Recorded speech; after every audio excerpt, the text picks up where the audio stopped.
Match 99, Sanda vs. Baragon, by Kenneth James. A group of scientists examined the caldera of Mount Fuji, taking measurements, seeing when and if the volcano would erupt once more.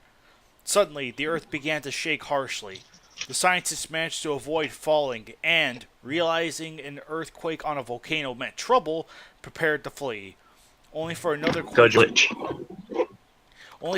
quake to occur as the ground split open in front of them. The subterranean monster Baragon roar as... God dang, we don't understand glitch. Well, it's recording me, so it'll be fine. Just let it happen. It's only 2 paragraphs. Yeah. The subterranean...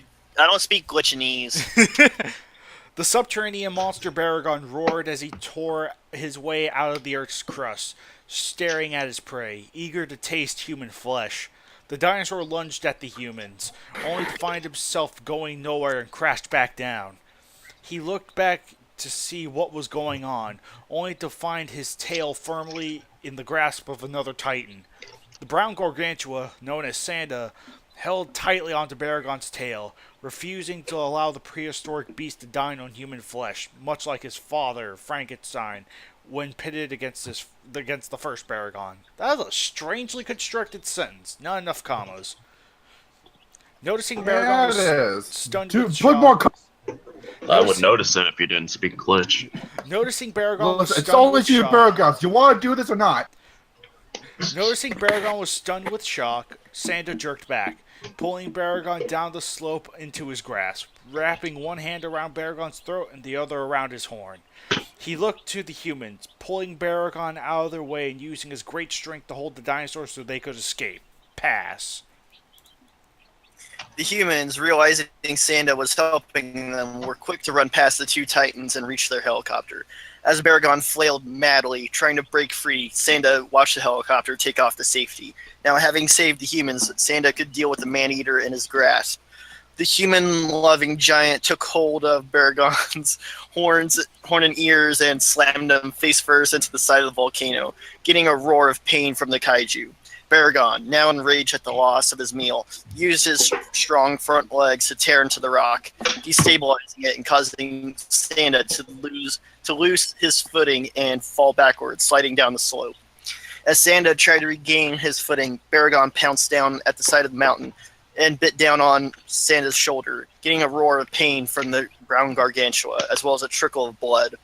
Sanda tried to dislodge Baragon's powerful jaws from his shoulder by brute force. Finding that ineffective, he fumbled around, grabbing a large boulder in his hand and slamming it hard into Baragon's cranium. Baragon roared out in pain, but his was locked tenaciously into Sanda's shoulder, prompting a second smash of the boulder, then a third that both shattered the boulder and forced Baragon to retreat in a daze. Sanda looked at his wounded shoulder, but realized that while not a minor wound, his healing factor would more than deal with that. Sanda was quickly on his feet and charged Baragon, picking the ancient beast up and sending him crashing back to the ground with a smash of his powerful arms. Refusing to let up, Sanda sent a barrage of fists into Baragon's face, subterranean monster's nose. As he prepared for another punch, the desperate Baragon unleashed a torrent of heat from his maw, his heat ray lighting Sanda's face aflame. The ape-like giant roared in pain, staggering and trying to put out his burning face, allowing Baragon to get back to his feet and leap at Sanda, plowing into him and sending him further down the side of the mountain. Oh. As Sanda was still stunned from the pounce. Oh, no, you don't. Hang on. Oh, yes, I am. There we go. Baragon lunged forward, clamping his maw around Sanda's throat jaws, poured out in pain and surprise, quickly trying to pry Baragon's jaws. Hey, I had to do gray shots. Guys, I only had one, so that's 3 for me. Gray shots, Kaiju X's rules. Don't care, but that quickly proved difficult, looking around. There. Okay, what is it? All right, Harley, read. So, yeah. Okay. Let's see. Sanda was still stunned. Plowing him. Sanda was still stunned from the pounce. Baragon lunged forward, clamping his maw around Sanda's throat, drawing blood from his predatory jaws. Sanda pry Baragon's jaws open, but that quickly proved difficult. Looking around, Sanda saw a large spiral of volcanic rock nearby and grabbed it, tearing it from the earth. Sanda quickly wielded it like a dagger, driving it into Baragon's eye. Blood spurting from his eye socket, Baragon roared out in pain and recoiled, allowing Sanda to get his legs up and plant both feet into Baragon's chest, launching the dinosaur back and slamming harshly against the rock. Sanda quickly returned to his feet and picked up another boulder, lifting it over his head and hurling it straight at Baragon's forehead, driving the dinosaur back. Liking this result, but Sanda hoisted on the boulder up and threw it again, smashing it against Baragon's chest, getting a roar of pain from the predator and driving him even further up the mountain. Who wants to bet he's still reading this, not realizing what we did yet? Sanda roared out in fury and charged, slamming full force into Baragon, sending him backwards up the mountain. Baragon, realizing they were nearing the volcano rim, bit down on Sanda's shoulder and tore a chunk of flesh, forcing Sanda to relinquish his grip and roar in pain. Baragon lowered his head and charged, driving his glowing nasal horn into Sanda's stomach, drawing a trickle of blood and a bellow of agony. Sanda wrapped his massive arms around Baragon's throat and pulled up, choking the dinosaur and trying to force him down.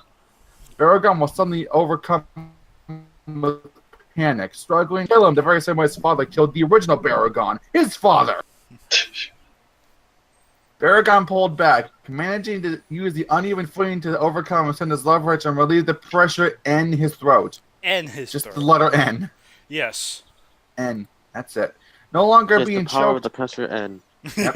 No longer being choked, Baragon was unable to unleash his heat ray, burning Sanda's chest and sending the monster reeling and trying to put out the smoldering flames ignited on his body pass. Baragon, not wanting to give up the advantage, lunged for Sanda's throat, but the Gargantua had enough of this tactic. Launching his hands up, he grabbed Baragon's mouth and forced his jaws shut, while catching his body with his other hand. Roaring in fury, Sanda drove Baragon back up the volcano to the edge of the caldera. That's how you say it, right? Caldera? Oh, caldera? Pretty sure. Okay then. Baragon tried his best to get free, but was no match for Sanda's brute strength. He stood Baragon up and hurled him into the caldera. But before Baragon got out of range, Baragon managed to clamp his jaws around Sanda's arm, body weight dragging Sanda in with him as he I have to say something real quick. When you're getting your ass kicked by a kaiju who easily broke or sprained his leg from a boulder, you know you're pathetic. You're kind of right. The two titans were sent sliding down the slope of the caldera, smashing into the ground and opening the dried rock over the magma chamber. Sanda and Baragon both managed to narrowly escape the molten death below. But Baragon's primal mind refused to retreat. He wanted to make Sanda his meal in retribution for the Gargantua stealing his planned feast. Man, Sanda really likes stealing people's food, doesn't he? How rude. Yes, at least he figured didn't force him to eat trees this time. Did he? Well, not yet.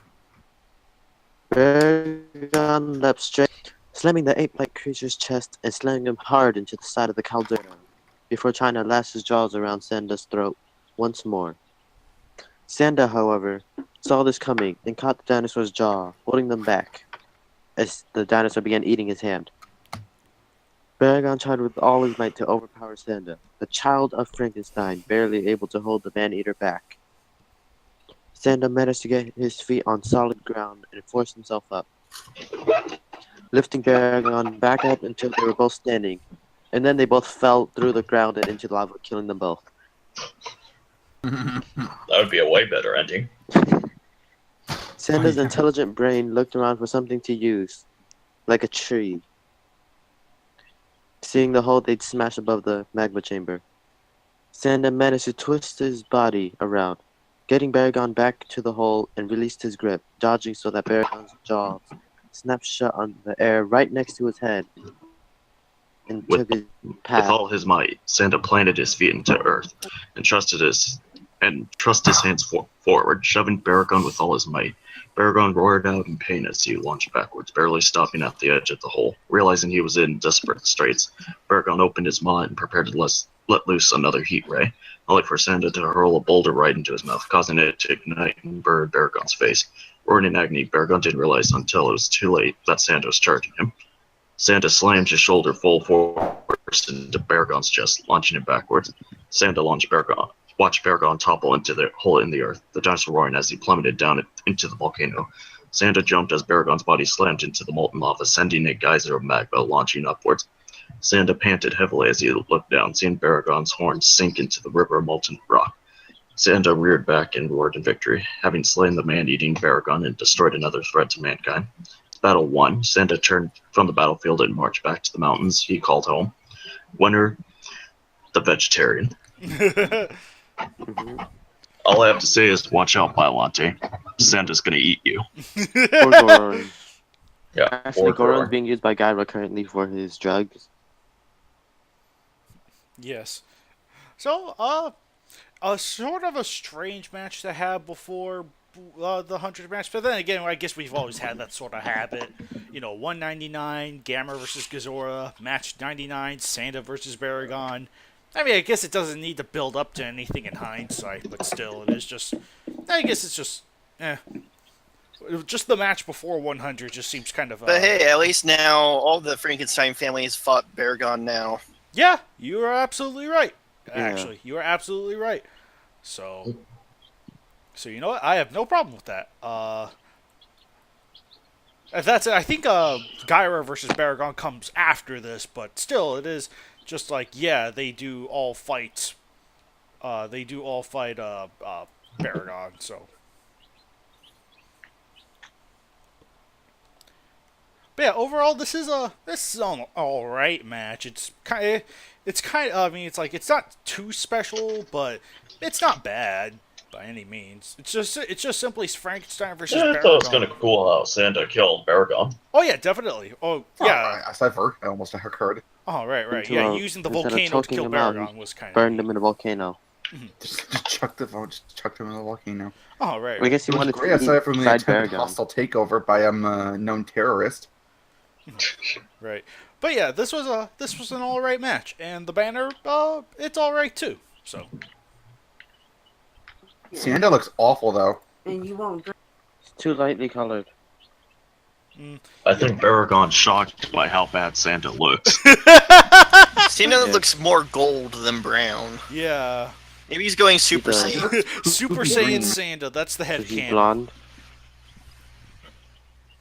Super Saiyan Sanda. You haven't even seen that right, Sanda's guy final last? form.